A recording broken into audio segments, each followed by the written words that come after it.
My name is Cora Linda, and I'm 33 years old. For 9 nights, my grandmother lay in a bed on the third floor of Mercy General, and the only face she ever woke up to was mine. On the fourth night, I stepped into the hallway and called my father to ask if he was driving down.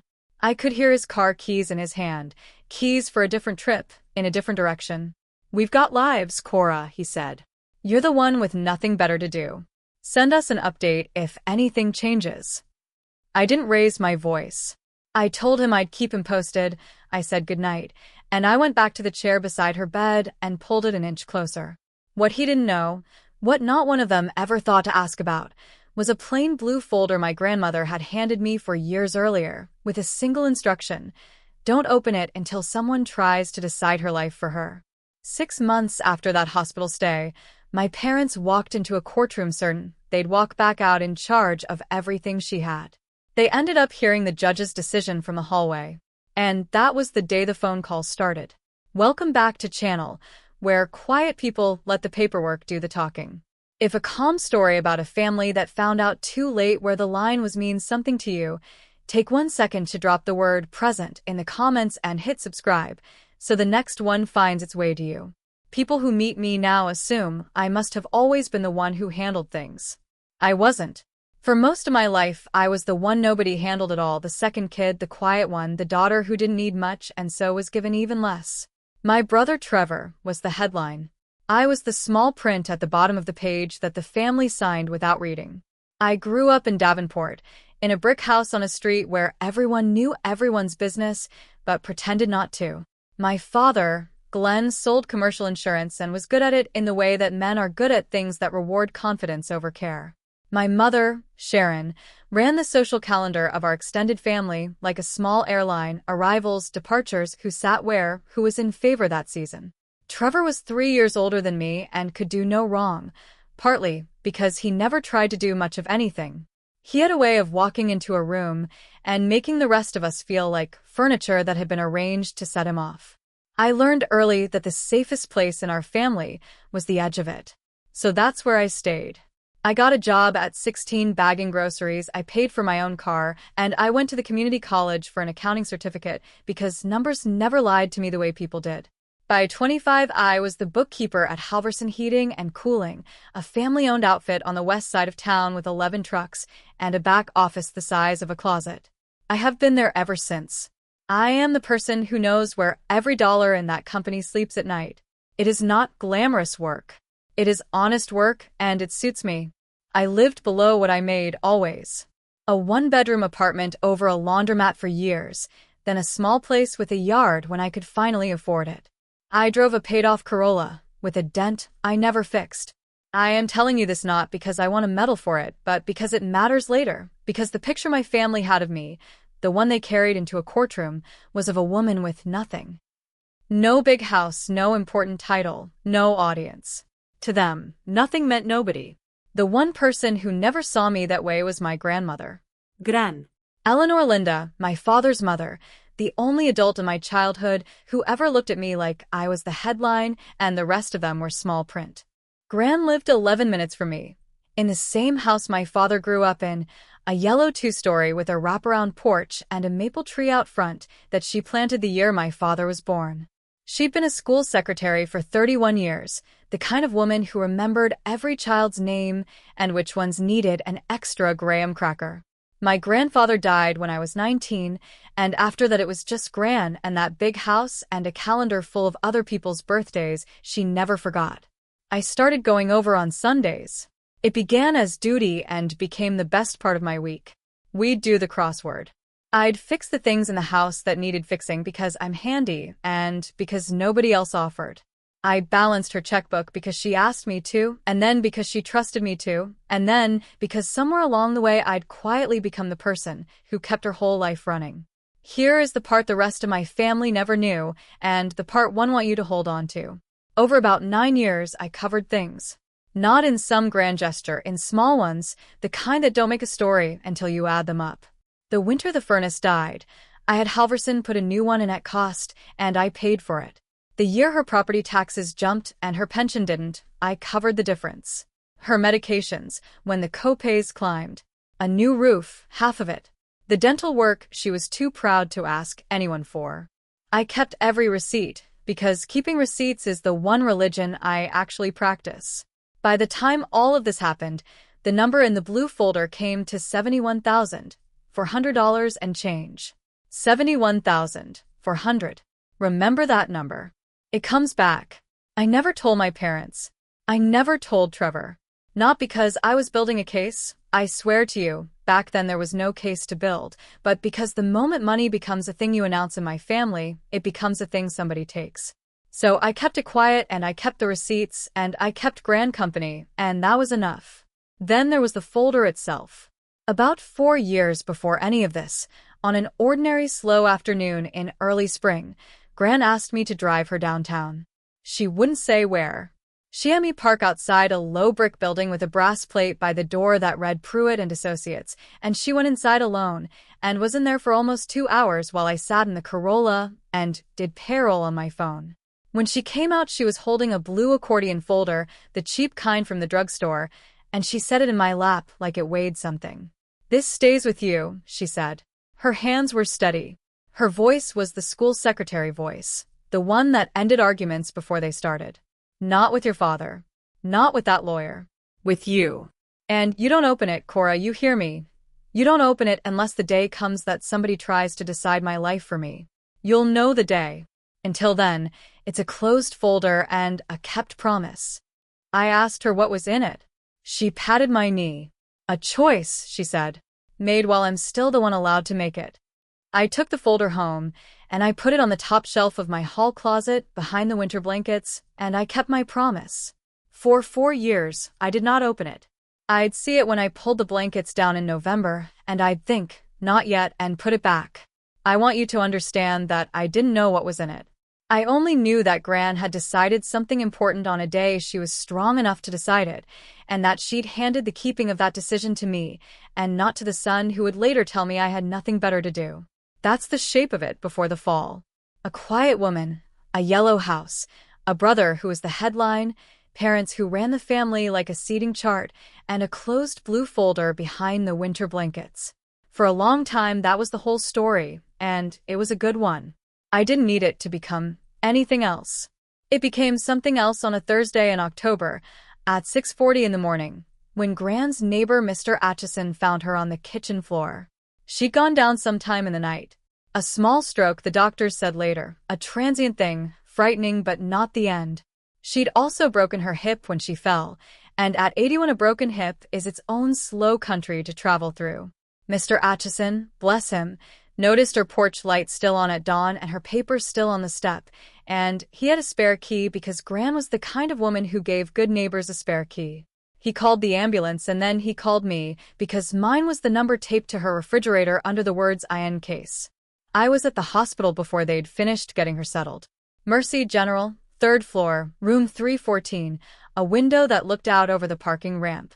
I remember the exact gray of that morning and the way the chair by her bed had a tear in the vinyl that I worried at with my thumb for 9 days. I called my parents from the hallway. My father answered on the 4th ring with music behind him. "She fell," I said. "It's her hip, and they think she had a small stroke. She's stable, but it's serious, Dad. She's asking for family." There was a pause, and in the pause I could hear my mother in the background asking who it was. Then my father said the thing I will hear in my own head for the rest of my life, except he didn't say it the way the thumbnail makes it sound. He didn't snarl it. That's the part people get wrong about cruelty in families. It almost never sounds cruel coming out. It sounds reasonable. It sounds tired. Okay, well, keep us posted, he said. "Look, Cora, we're already on the road. We've had this weekend planned with Trevor and Brooke for 2 months. It's their anniversary thing at the lake. We can't just—" "She's stable," he said. "So she's stable. You're right there. You're better at the hospital stuff anyway. We've got lives, you know? You're the one who can be flexible. Send us an update if anything changes." I said I would. My throat tightened around the word "okay," and I got it out anyway.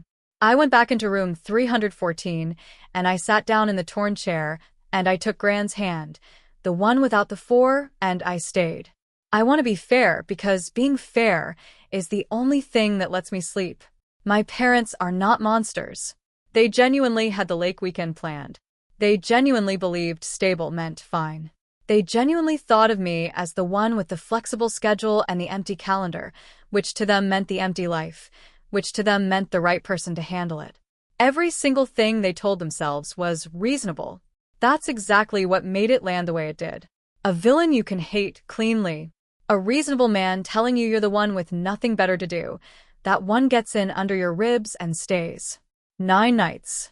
I learned the rhythm of the floor. I learned which nurse worked which shift.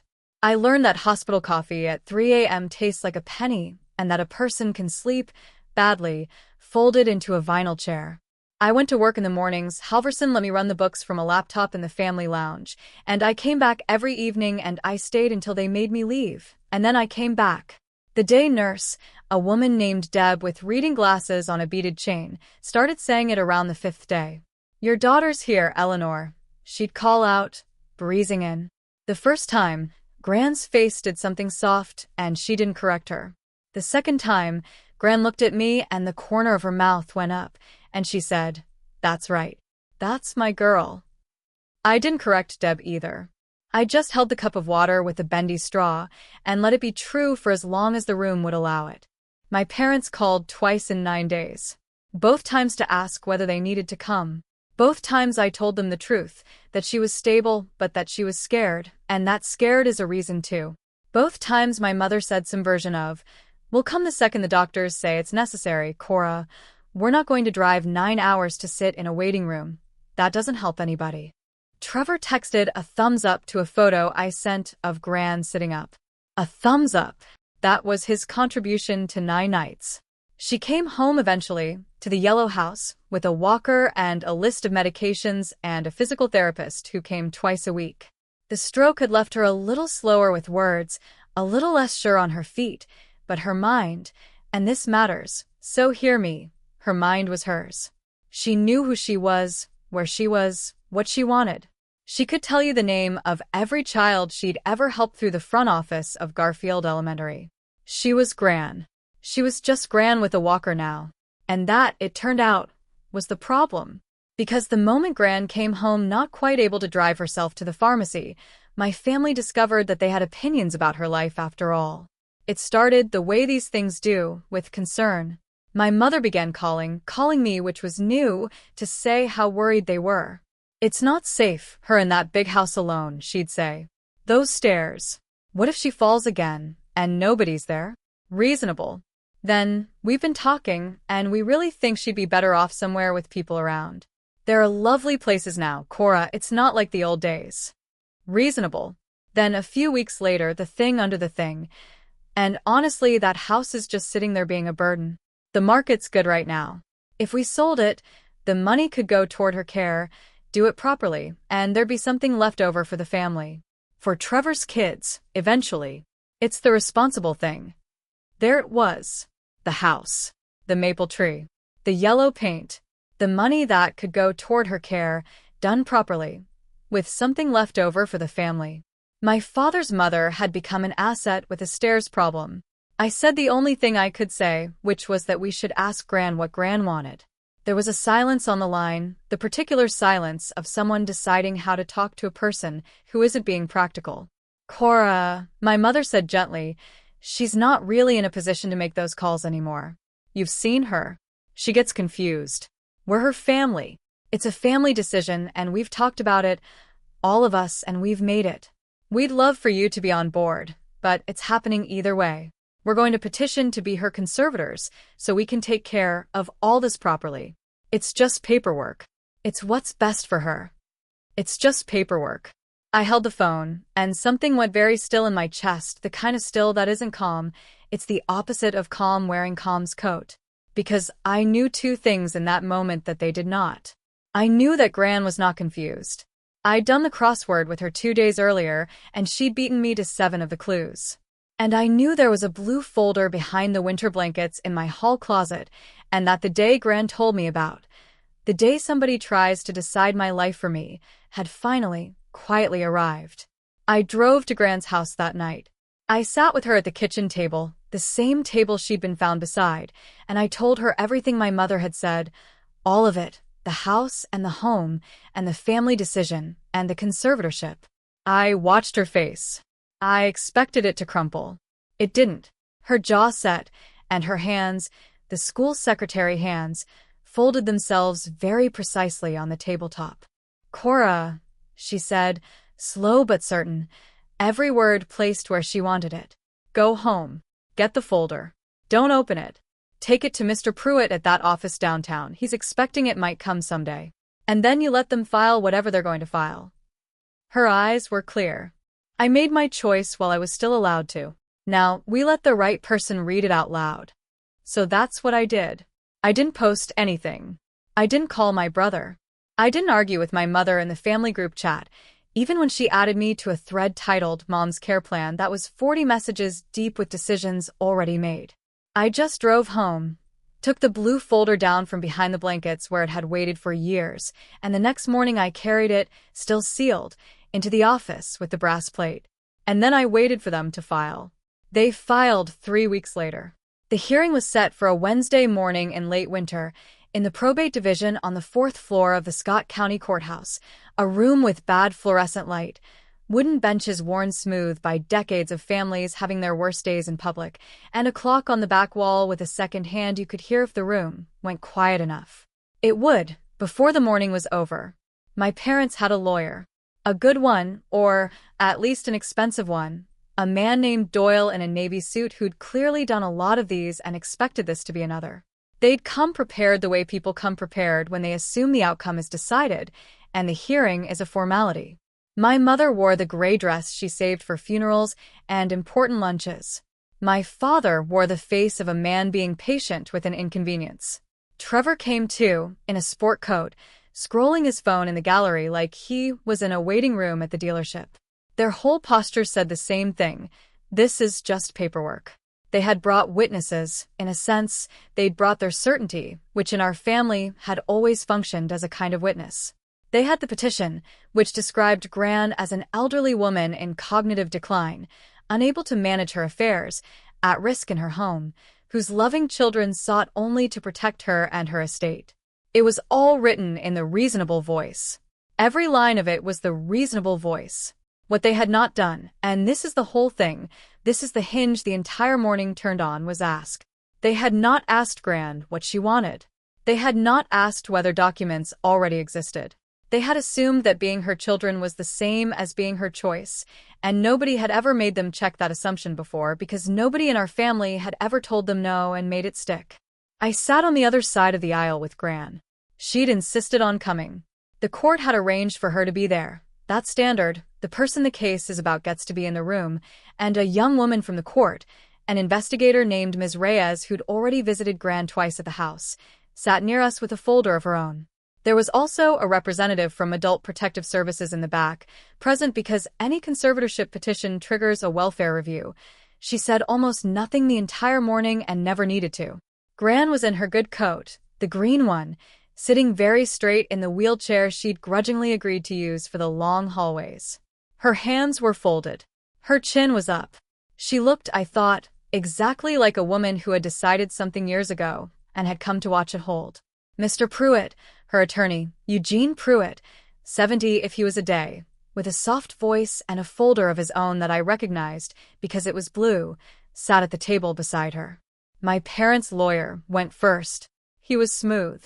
He laid out the fall, the stroke, the broken hip, the big house, the stairs, the medications. He described, accurately, a frail woman who could no longer drive. He described, less accurately, a woman adrift. He requested that the court appoint my father and mother as co-conservators of both her person and her estate, which in plain terms means they would control where she lived, what care she got, and every dollar she had. He sat down satisfied. The whole thing took 11 minutes. I watched my mother reach over and squeeze my father's hand, and I watched Trevor glance up from his phone for the first time, sensing the formality was nearly done. The judge, a woman named Judge Okafor, with the patience of someone who has watched a great many families do this to each other, looked over the petition, then looked over her glasses at our side of the room. "Mr. Pruitt," she said, "you represent the proposed conservatee. Mrs. Linda. Does she wish to be heard?" And here is the freeze beat. Not a dropped glass, not a gasp, it was quieter and worse than that.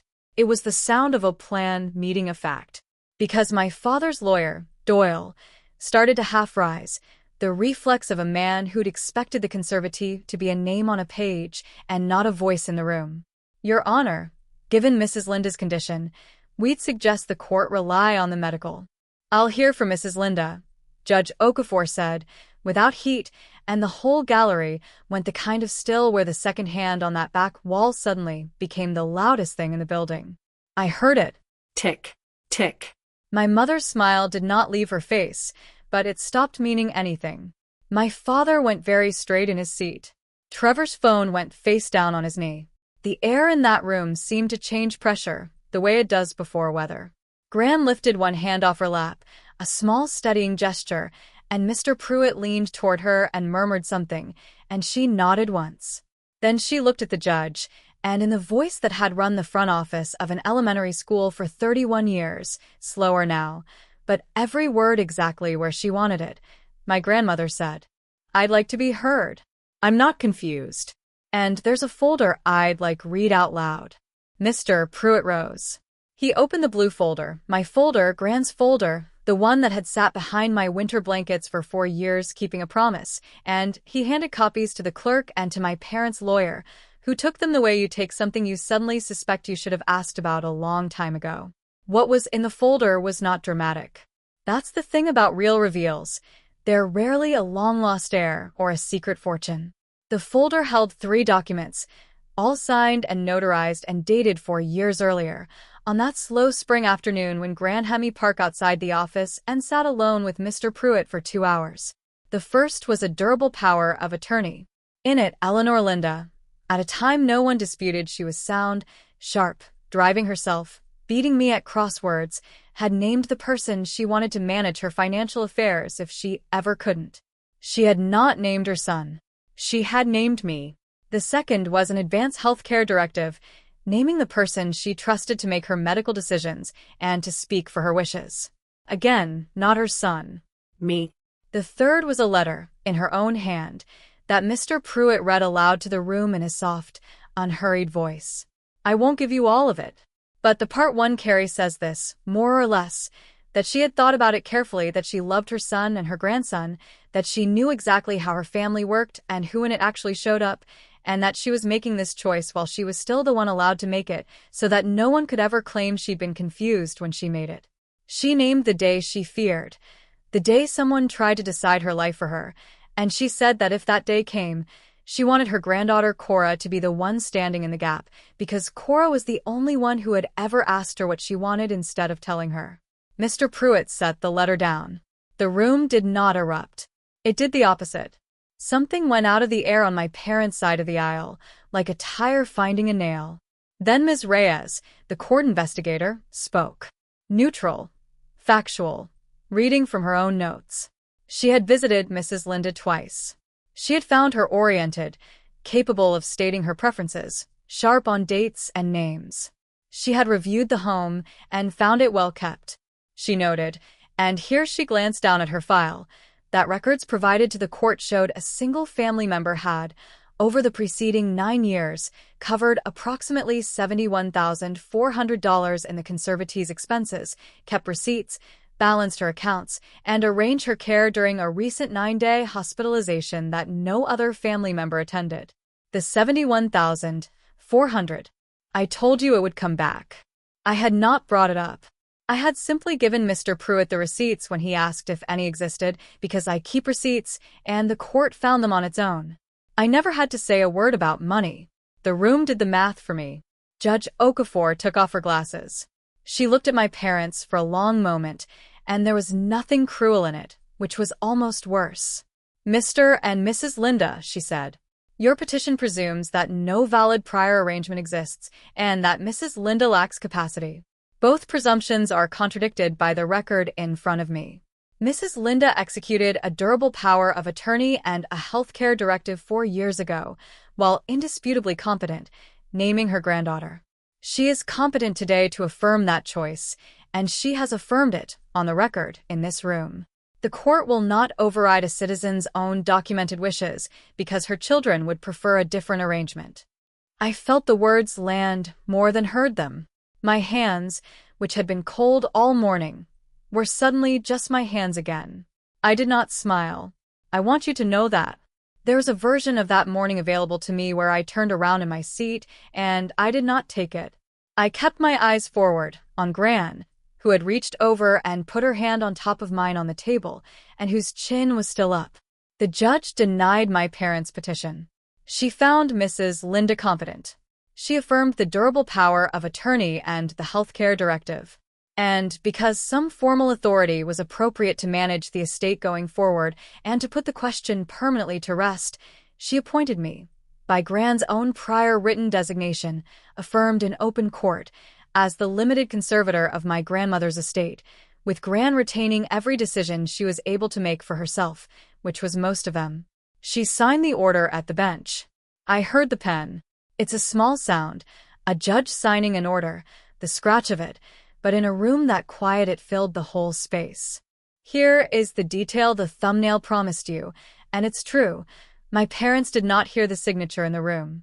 During the recess, Judge Okafor had called after the folder was read 15 minutes to let everyone gather themselves and to let my parents' lawyer confer with his suddenly very quiet clients. My mother and father had stepped out into the hallway. Doyle had advised it. There was nothing left to argue in the room, and I think he wanted them composed before the ruling. So when the judge came back and read her decision and signed the order, my parents were standing in the marble hallway outside the door, which the bailiff had left open, and they heard the most important decision of that year of their lives the way they'd spent 9 nights of it, secondhand, from the hall, while someone else sat in the chair beside Eleanor Linda. Nothing exploded. That's not how this kind of thing works. It collapses slowly, like a tent when you pull the wrong pole. The plan to sell the yellow house was simply over.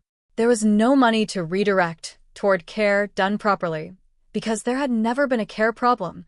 There had been a control problem, and the control now sat with the person Gran had chosen, and with Gran herself.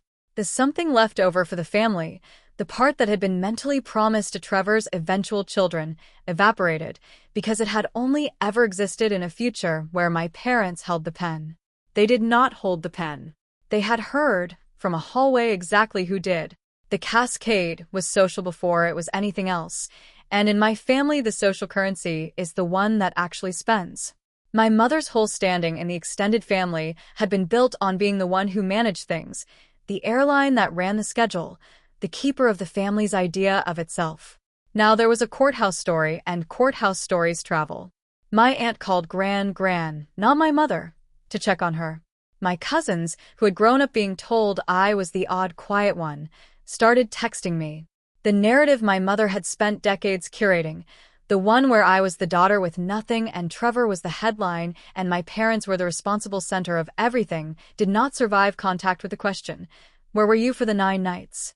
Once that question was loose in the family, it went everywhere and there was no answer to it that made them look the way they were used to looking. My father lost something quieter and harder to name. He'd skipped his own mother's hospital bed for a long weekend, and then he'd walked into a courtroom and let a stranger in a navy suit describe that same mother as a confused old woman who needed to be managed, and his mother had sat 10 feet away, perfectly clear, and chosen someone else to trust. He had to carry that.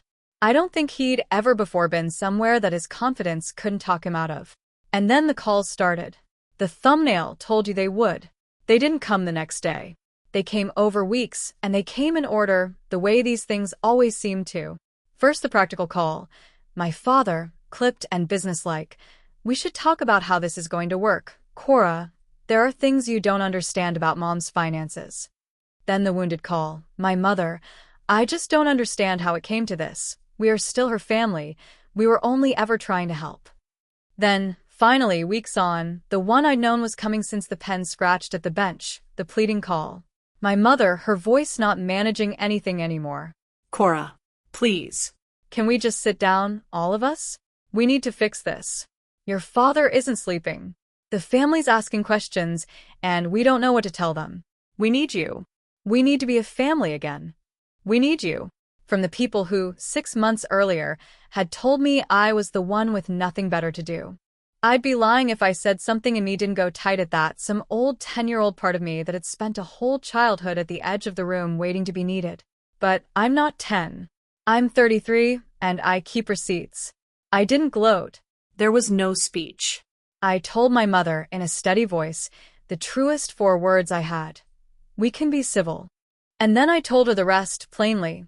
That Gran was home, that Gran was safe, that Gran was making her own decisions with my help and no one else's, and that the door to seeing Gran was open to anyone who wanted to come sit with her as a person and not a problem to be managed.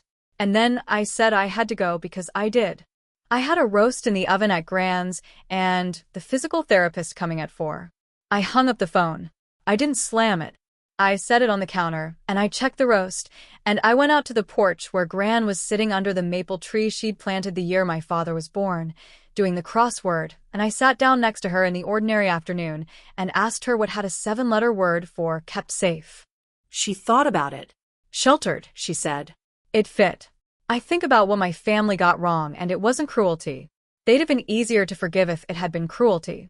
What they got wrong was an assumption that the person who never asks for anything must not have anything, and that the person standing closest to the door must be the one who matters least. They mistook quiet for empty. They mistook me being at the edge of the room for me being outside it. And by the time they understood that the quiet one had been the one in the chair the whole time, the choice had already been made, years before, by the only person who'd ever bothered to look. The lesson I keep is simple. Showing up is not the loud part of love. It's the only part that the record actually keeps. That's my story. A blue folder behind the winter blankets, a torn vinyl chair on the 3rd floor of Mercy General, and a name my grandmother wrote down on an ordinary spring afternoon when she was still the one allowed to write it. So here's what I want to ask you. My parents stood in a hallway and heard a judge name someone else because they'd skipped 9 nights and never once asked my grandmother what she wanted. If you'd been Gran, clear-eyed, sitting in that green coat, with a family that left you in a ward asking the court to hand them the keys to your whole life, would you have done what she did and chosen quietly, years in advance? Or would you have given them one more chance to show up first? Drop your answer in the comments. Drop a comment, hit subscribe, and I'll see you in the next one.